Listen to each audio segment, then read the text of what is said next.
karena tarian ini sendiri memang sakral dan syarat dengan hal-hal klinik. Dan tentu saja tema film ini sangat menarik, mengingat ada unsur budaya yang diusung dan dari awal hingga akhir, film ini memang mengupas soal itu. Hanya saja demi kebutuhan cerita,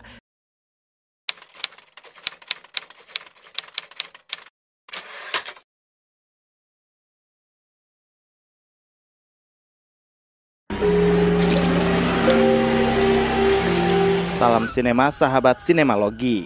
Syirik Danyang Laut Selatan adalah film horor yang disutradarai Hestu Saputra. Film ini dibintangi Teuku Rasya, Richard Skornicki, Kinaryosi, Nikita Mirzani, Doni Alamsyah, Totos Rasiti, dan lain-lain. Setelah 6 tahun belajar di pesantren, Said yang diperankan Teuku Rasya kembali ke desanya Wonosari. Ia menemukan perubahan mencolok, yaitu terjerat ajaran mistis. Di tengah kekacauan itu, Said bertemu kembali dengan Sari yang diperankan Richard Skornicki, kekasihnya sejak kecil. Namun hubungan mereka terhalang oleh ibunda Sari, Santika yang diperankan Kinaryosi, yang berambisi menjadikan Sari penari utama dalam ritual desa. Sari yang tidak tahu betapa penting perannya terjebak dalam intrik berbahaya antara Santika, Ningsih, dan Pak Lurah. Ningsih yang ingin merebut posisi penari utama siap melakukan segala cara termasuk menggunakan santet untuk mengancam Sari.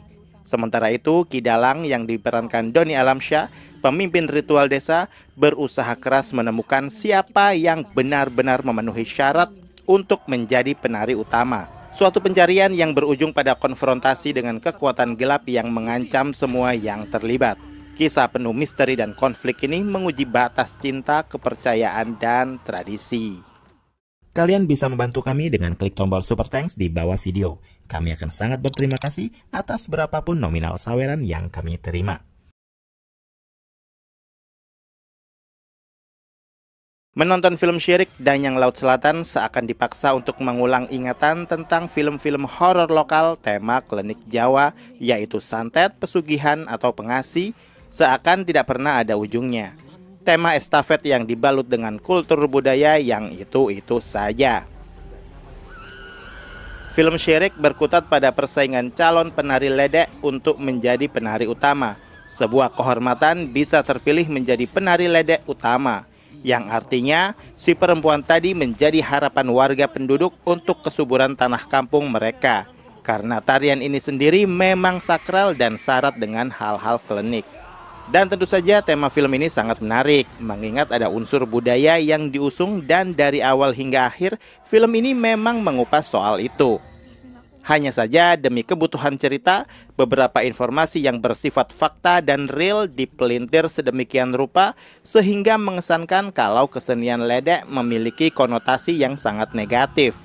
Apalagi diceritakan di film ini, mereka yang hidup dalam satu warga desa benar-benar dianggap sebagai orang yang tidak berkeimanan karena digambarkan salah satu petinggi dalang yang dianggap pemimpin desa melakukan persekutuan dengan barang halus, dengan jin ataupun iblis.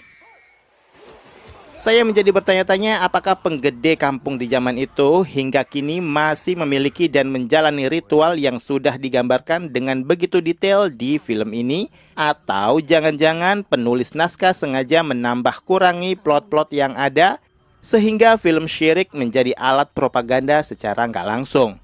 Padahal negara sudah menjamin warga negaranya untuk memeluk agama dan kepercayaannya masing-masing.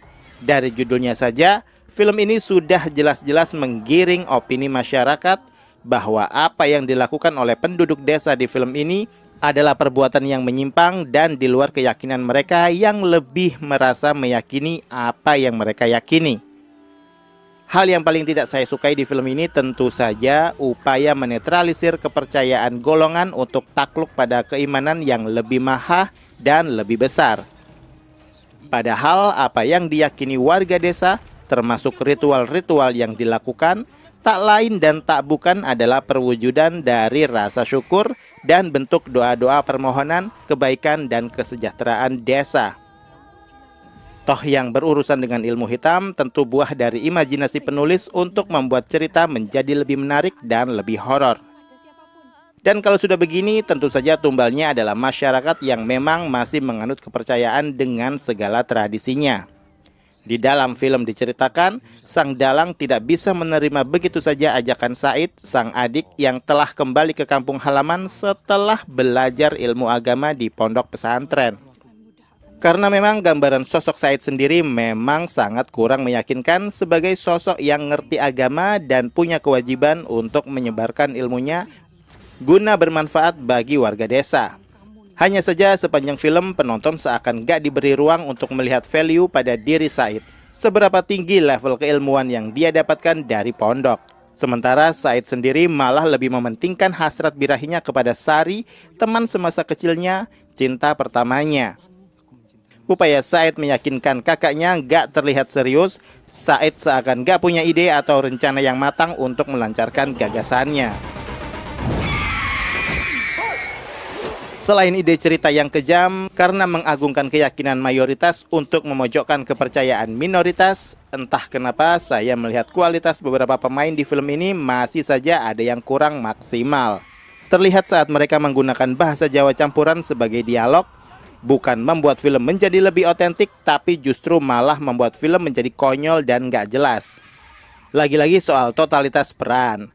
Jujur saya sudah sangat lelah dan bosan dengan film horor yang berbasis Jawa klinik yang menggunakan bahasa Jawa dicampur Indonesia, dan udah gitu beberapa kali penggunaan kata-kata yang diucapkan pelafalannya salah. Sangat menyebalkan. Kita yang paham dan tahu bahasa Jawa melihat mereka berakting kayak melihat orang tolol yang sok Jawa tapi nggak Jawa blas. Misal kalimat ari-ari ini jabang bayi kulo ambil. Kulo ambil. Kulo ambil. Ya Allah, kemunculan Nikita Mirzani gak membantu banyak. Walau kaget juga ya, ternyata performa dia di film ini berguna untuk menutupi kekacauan sinematik yang ada. Hampir semuanya terlihat kurang maksimal dalam memainkan perannya masing-masing. Pada akhirnya film Syirik Danyang Laut Selatan hanyalah parade horor dengan eksekusi usang yang hambar. Andai kultur Jawa yang diangkat jauh lebih banyak, termasuk membuka tabir sosok Danyang Laut Selatan. Bagaimanapun juga, film ini tidak memiliki korelasi antara warga yang kejawen dengan sosok Danyang tadi. Demikian video reaksi dari film Syirik Danyang Laut Selatan yang tayang di bioskop. Silakan like, komen, dan subscribe kanal ini. Cek juga akun-akun media sosial Sinemalogi.